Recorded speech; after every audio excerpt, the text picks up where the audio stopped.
Hey guys, Nathan here with the ebookreader.com. So let's do another comparison review. We've got the Kindle Oasis 2 up against the Kindle Paperwhite 4. So, I mean, they share a lot of the same features. The new features they added on the Paperwhite 4 bring it closer to the Kindle Oasis because now they're both waterproof. They both have the flush glass screens. They added Bluetooth to the Paperwhite so you can stream audiobooks. So a lot of the same features on these two devices now, except for the Kindle Oasis 2 costs about twice as much. It's got the larger 7-inch screen, the Kindle Oasis does. The Kindle Paperwhite has a 6-inch screen, so they both have 300 ppi ink screens, and they both have the flush glass screens, although it does seem like the Paperwhites does show a little bit more reflections, just a little bit more. You can see the definition of the reflections a little bit more. So on the back, the Kindle Oasis has that unusual design where it's got that larger edge to hold on to, and then it tapers down where it's really small. The Paperwhite has more of the traditional design. It's got sort of a rubbery coating on the back. And the Oasis definitely looks a lot nicer, but the aluminum is a lot colder to hold. It does warm up after you're holding it for a few minutes, but that's the one thing I've never really liked about the Oasis, just how cold it is with that aluminum back. The Oasis also has that sensor, so it'll automatically rotate the screen. So you got the page buttons, so you can use them either left or right-handed. So like I said, they both have 300 ppi ink screens. When you're looking at the clarity of both, the background on the Oasis just seemed to have more of a yellow tone to it. The text seems about the same level of clarity when you're using no front light, but when you have the front light on, it seems like the text is clearer on the Oasis. So they both have the front light, but they don't have the adjustable colored front light like the Kobo models do. The front light's definitely brighter on the Oasis than it is on the Paperwhite 4, except at the lowest setting, it's actually a little bit dimmer at the lowest setting on both of these. The Oasis has a little bit lower brightness. It's not going to show up on the camera. So the Oasis also has the auto brightness sensor, so it automatically adjusts based on your surroundings. Again, the lower settings here, it goes a little bit dimmer on the Oasis than it does on the Paperwhite, but they're very comparable, and they both can have the front light turned off altogether. As far as the evenness goes, they're both very even. Probably a little bit better on the Oasis, just has a little bit more clearer text to it with the front light on. So as you can see, the Oasis is clearly faster to turn pages.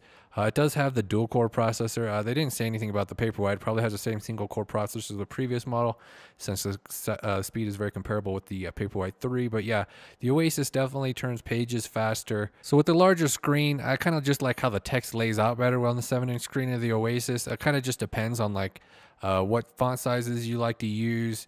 It's different, obviously, at the smaller end of the scale and the larger end of the scale. Obviously, the larger screen is going to be more suited if you like using larger font sizes. You can fit more words on the screen, but the Paperwhite, the advantage with it is it's more portable because you can fit it in a pocket easier. The unusual design of the Oasis makes it very unpocket friendly because it's just so wide. Unless you have like cargo pants or something, just not going to fit into a typical pocket. The Kindle Paperwhite definitely has the advantage with the portability factor.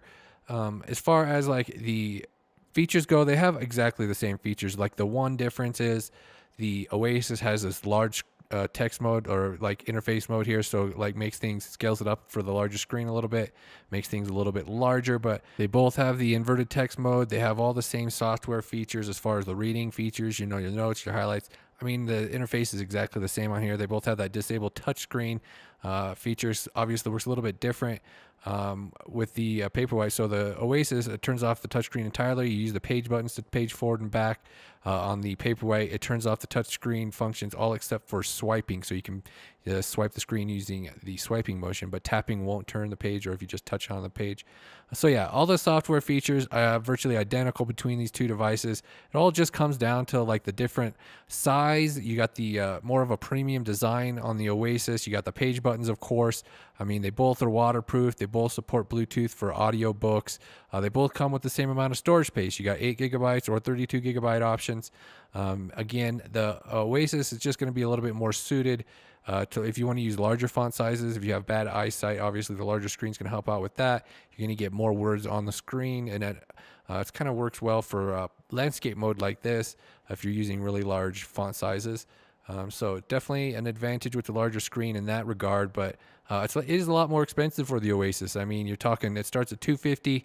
The Paperwhite starts at $130, so there's not really a whole lot of difference anymore between these now that they add waterproofing, more storage space, and Bluetooth to the Paperwhite model. So you can flip it over as well with the rotation sensor on the Paperwhite or on the Oasis. Here's a look at a comic on both of these, the same comic. Obviously, it scales up a little bit larger on the Oasis screen, but I mean, it's not a huge difference. I mean, it doesn't really make the text balloons any more readable with that 1-inch larger screen size. So, I mean, as far as the reading experience goes, you're going to get the same general reading experience on both of these devices. It just kind of comes down to the hardware. If you want the buttons, if you want the more premium aluminum feel. But I mean, the Paperwhite, it's definitely the best value Kindle in terms of features. And now that they added the waterproofing and more storage space and the option for Audible books. So, I mean, definitely the best value Kindle. So I'm going to wrap up this video right here.